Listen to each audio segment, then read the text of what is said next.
الأخ أحمد محمد قال: ما حكم من ختم القرآن ونسيه؟ هذا لا يليق بشخص من الله عز وجل عليه بحفظ كتابه في صدره ثم يفرط في هذه النعمة العظيمة. هذه ليست علامة خير. هذا يعني مشايخنا زمان الأولين يقولوا هذا مسلوب والعياذ بالله، يعني سلب هذا العطاء. الله عز وجل أعطاه هذا العطاء ثم يعني رأى أن قلبه ليس أهلا لحمل الكتاب فسلبه منه والعياذ بالله. هذه علامة سوء.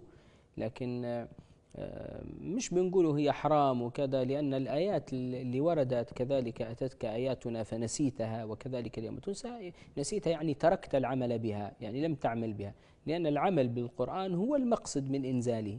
صحيح الحفظ هذا مرتبة عالية ومنزلة رفيعة وله فضل عظيم، لكن العمل به أهم من مجرد الحفظ. يعني مجرد الحفظ هذا يكون حجة عليك، لكن عندما تحفظ القرآن وتعمل به هنا يكون حجة لك بإذن الله تعالى. لكن ترك العمل به هو الذي يوجب العقوبة، أما نسيان لا يوجب عقوبة، لكن لا يليق بالإنسان يعني بعد أن من الله عز وجل عليه بإيداع صدره القرآن أن يفرط في هذه النعمة العظيمة. ما يليقش هذا.